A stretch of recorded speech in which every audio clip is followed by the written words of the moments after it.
श्री स्वामी समर्थ. मी प्रांजली. परवा आहे नवरात्री म्हणजेच घटस्थापना. घटस्थापना म्हटलं, घट बसवायचे म्हटलं की बऱ्याच ताईंना, बऱ्याच महिलांना प्रश्न पडतो की माझा घट चांगला उगवण्यासाठी मी काय काय करू, कसा कसा घट, मी कसं कसं धान्य घेऊ, काय करू. आपण हे व्हिडिओ बघ, ते व्हिडिओ बघ, इथे माहिती वाच, तिथे माहिती वाच, अगोदर सगळं करतो.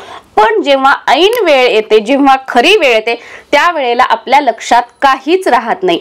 तर आजच्या या व्हिडिओमध्ये तुम्हाला कोणतीही गोष्ट लक्षात ठेवायची गरज पडणार नाही आणि हा विचारही करायची गरज पडणार नाही की माझं धान्य चांगलं उगवेल की नाही. 100% अगदी 1001% तुमचं जे धान्य आहे ते गच्च उगवेल, दाट उगवेल आणि चांगलं हिरवंगार उगवेल. यासाठी आपल्याला ते धान्य म्हणजे आपण घट बसवण्याचीच एक पद्धत आहे. त्या पद्धतीने जर फक्त आपण धान्य बसवलं, घट बसवला, तर पुढे आपल्याला त्याच्यावर लक्ष ठेवायची सुद्धा गरज नाही. कसं उगवतंय बघायची सुद्धा गरज पडणार नाही. ही 100% गॅरंटी आहे.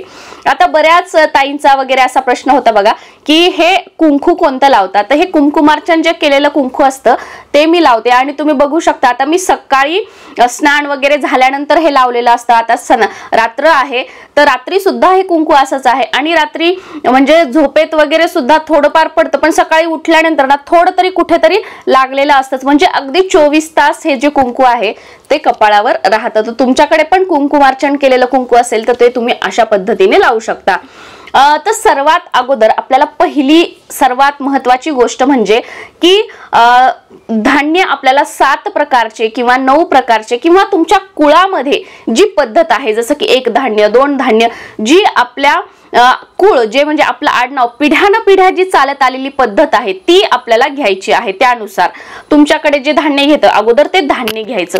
कशा पद्धतीने घ्यायचं, जेही आपण धान्य घेतोय ते पाखडायचं, ते निवडायचं. ते पाखडल्याने काय होतं, जे पाचट धान्य आहे म्हणजे जे उगवणारं धान्य नाही ते समोर येईल ते टाकून द्यायचं. जे गच्च गच्च जे उगवणारं धान्य आहे मागे राहिलेलं ते धान्य आपण घ्यायचं आहे. आपण जनरली सप्तधान्य बऱ्याच ठिकाणी घेतले जातात, जसं की जव असेल, तांदूळाच्या साळी असतील, मूग असेल, मका असेल, ज्वारी, गहू, तीळ, अशा बऱ्याच गोष्टी किंवा तुमच्या घराण्यामध्ये तुमच्या कुळामध्ये परंपरेनुसार जे घेतलं जातं ते धान्य आपल्याला घ्यायचं आहे. पण या पद्धतीने ते पाखडायचं आहे. पाखडल्यावर ते पाचट धान्य काढून टाकायचं आणि जे गच्च धान्य ते घ्यायचं. ही सर्वात महत्वाची गोष्ट. हे जर आपण केलं ना तुम्हाला लक्ष देण्याची गरज पडणार नाही. माझं कसं उगवेल की नाही, कसं उगवेल. सर्वात महत्वाची ही एक टिप. त्यानंतर दुसरी गोष्ट म्हणजे आपण काय करतो, बापरे ह्या मातीमध्ये उगवतच नाही, त्या मातीमध्ये उगवतच नाही, हे असं म्हणल्या ते तसं म्हणल्या. तुमच्याकडे जी माती अवेलेबल होईल ती माती घ्या. आपण काय करतो की माती चाळून घेतो आणि मग ती काय होते, माती पूर्ण चिकनी चिकनी होऊन जाते. म्हणजे त्याच्यामध्ये पाणी टाकलं की ती पाणी धरून ठेवते आणि जेव्हा माती चिकट होते त्यावेळेला धान्य उगवत नाही. त्यामुळे खूप माती जर मऊ आणि म्हणजे चिकट चिकट एकदम बारीक जर माती असेल तर काय करायचं, आजूबाजूला आपल्या कुठे वाळू वगैरे काही असेल तर ती थोडी त्याच्यामध्ये मिक्स करायची. म्हणजे धान हे करण्यासाठी भुरभुरीत माती आपल्याला घ्यायची आहे. ही दुसरी महत्वाची गोष्ट. हे पण जर आपण केलं तर धान्य उगवेल की नाही, मी काय करू चांगलं उगवण्यासाठी, हा विचार करायची गरज पडणार नाही. सुरुवातीलाच फक्त आपल्याला थोडंसं डोकं लावून काम करायचं आहे. पहिलं म्हणजे काय, जे धान्य आपण घेतोय ते आपण पाखडून घेतलं, जे चांगलं धान्य आहे ते आपण घेतलं. दुसरी गोष्ट, माती भुरभुरी घेतली. लाल असू द्या, काळी असू द्या, जवळची असू द्या, दूरची असू द्या, कुठलीही असू द्या, काही फरक पडत नाही. फक्त भुरभुरी माती आपल्याला घ्यायची आहे. त्यानंतरची तिसरी महत्वाची गोष्ट म्हणजे तुम्ही घट कशामध्येही लावा. कारण बघा सगळ्या घरामध्ये किंवा प्रत्येक घराण्यामध्ये घट बसवण्याची पद्धत वेगवेगळी असते. तर आपल्याकडे ज्या पद्धतीने घट बसवतात त्याच पद्धतीने बसवायचा. मी तुम्हाला नेहमी सांगत असते की आपल्या घरातल्या ज्या परंपरा असतात, ज्या रूढी असतात त्या पुढे चालू ठेवणं, कायम ठेवणं हे आपल्या हातात आहे.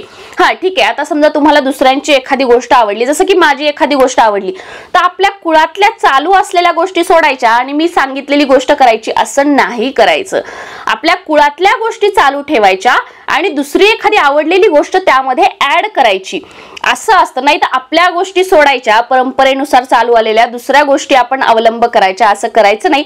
याचा त्रास मला नाही किंवा अजून दुसऱ्यांना नाही, याचा त्रास आपल्याला आणि आपल्या मुलांनाच होतो. त्यामुळे आपल्या कुळातल्या ज्या परंपरा आहेत त्या अगोदर चालू ठेवायच्या. आता तिसरं काय करायचं, ज्याच्यामध्ये पण घट बसवतोय तर जो खालचा थर आपण मातीचा लावतोय तो जाड लावायचा, म्हणजे त्याच्या ज्या मुळ्या असतात ना त्या बऱ्याच ठिकाणी काय केलं जातं, खाली थोडीशीच माती टाकली जाते आणि त्याच्यावर जेव्हा आपण धान्य स्प्रिंकल करतो त्याच्यावरचा थर मोठा टाकला जातो, तर हे चुकीचं आहे. मग वरचा थर मोठा आणि खालचा थर जर छोटा टाकला तर काय होतं, ते धान्य दबून जातं, ते धान्य उगवत नाही आणि जेही धान्य उगवलं त्याला खाली मातीच नसते त्याची रूट स्प्रेड व्हायला, त्याच्यामुळे तो घट जास्त मोठा येत नाही. त्यामुळे काय करायचं की खालची जी माती आहे ती माती पूर्ण टाकायची, त्याच्यानंतर तो जो तांब्या असेल काय असेल घटाचा तो मध्यभागी ठेवायचा, त्याच्यानंतर गोल जे धान्य आहे ते स्प्रिंकल करायचं, त्याच्यानंतरचा जो वरचा थर आहे तो पातळ थर लावायचा. असं करायचं म्हणजे काय होतं की जे धान्य आहे ते आपलं व्यवस्थित उगवतं. बरेच जण काय करतात की माती घेतात आणि त्या मातीमध्ये सगळे धान्य मिक्स करतात, मग काय होतं काही धान्य खाली दबल्या जातं, काही वरी राहतं, बरेच जण मग सगळं मिक्स करतात, मग त्याच्यावर तो तांब्या ठेवतात नंतर आपला घटाचा कलश, तर मग त्या कलशाखाली काही जातं, मग याने काय होतं की आपलं धान्य नीट उगवत नाही. त्याच्यामुळे अगोदर तो कलश ठेवायचा आणि मग साईडने जे मिक्स केलेलं धान्य आहे ते टाकायचं. या पद्धतीने केलं तर घट आपला भरगच्च अगदी दाट उगवतो. पुढची गोष्ट म्हणजे पाणी. नेहमी आपली स्प्रे बॉटल असते बघा, आता स्पेशली याच्यासाठी जर आपल्या घरात स्प्रे बॉटल नसेल तर आणायची गरज नाही. बऱ्याच वेळेला आपलं हँडवॉशची जे आपलं स्प्रिंकल करायचं असतात बघा, आपण जे हात स्वच्छ करण्यासाठी आपण काय म्हणतात आता कोरोनामध्ये वापरत होतो बघा, मग मी तर विसरून सुद्धा गेले, आता सध्या काही वापरत नाही, ते आपण हाताला नव्हतो का स्प्रे करत, त्याच्या बॉटल्स असतील संपलेल्या ते घेऊ शकतो, किंवा अजून कशाच्या स्प्रे बॉटल असतील घरामध्ये तर अगदी 7 दिवसासाठी संपलेल्या त्या सुद्धा आपण वापरू शकतो. आणि जर स्प्रे बॉटल मोठी असेल तर त्याच्यामध्ये पाणी टाकायचं आणि ते स्प्रिंकल करायचं. पाणी कधी खूप ओलं होईल ते खाली गळेल, खाली गळलं म्हणजेच ती माती भिजली असं नाही, फक्त स्प्रिंकल करायचं आहे आपल्याला. पाणी जास्त झालं तरीही धान्य उगवत नाही आणि ते कोरडही पडू द्यायचं नाही, खूप कमीही करायचं नाही. या पद्धतीने फक्त, आणि जर स्प्रे बॉटल नसेल तर हाताने फक्त आपल्याला असं पाणी शिंपडायचं आहे, वाटीने वगैरे पाणी असं टाकायचं नाही, हाताने पाणी एखाद्या पसरट प्लेटमध्ये कशामध्ये तरी कटोरीमध्ये पाणी घ्यायचं आणि ते आपल्याला स्प्रिंकल करायचं आहे. ही म्हणजे पुढची महत्वाची टीप. त्याच्यानंतर म्हणजे घट तुम्ही कोणत्याही रूम मध्ये बसवा, कुठेही बसवा, ज्या रूम मध्ये घट बसवला आहे त्या रूम मध्ये हवा येईल, हवा खेळती राहील हे आपण लक्षात ठेवलं पाहिजे. त्या रूमची खिडकी असेल, दार असेल ते उघडं ठेवायचं. आता त्या रूम मध्ये तुमच्या खिडकी नाहीये, दार नाही, तर त्या रूम मध्ये ज्या दुसऱ्या रूम मधून उजेड जातो, हवा खेळती राहते, त्या रूमची खिडकी दरवाजा उघडा ठेवायचा, म्हणजे तिथून जी आहे ती हवा खेळती राहील. आणि जेव्हा हवा खेळती राहते अगदी म्हणजे दिवसातले 3-4 तास तरी हवा खेळती राहू द्या, याने काय होईल की आपला घट जो आहे तो खूप चांगल्या प्रकारे उगवेल.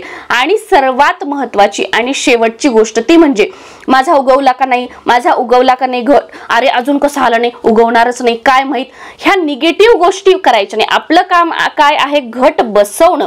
आपण फक्त श्रद्धेने रोज आपल्या कुलदेवीला प्रार्थना करायची, ज्या काही सेवा आहेत, उपाय आहेत ते करायचं. तो जो घट आहे तो 100% चांगला उगवणार आहे. फक्त आपण या गोष्टी फॉलो करायच्या. बाकी मनामध्ये तुम्ही जर म्हटले की चांगला नाही उगवणार, चांगला नाही उगवणार, तो चांगला उगवणार जरी असेल तरीही तो चांगला उगवणार नाही. कारण का, तुमच्या निगेटिव्ह थॉट्स जे व्हायब्रेशन्स आहेत ते त्याच्यापर्यंत पोहोचलेले आहेत.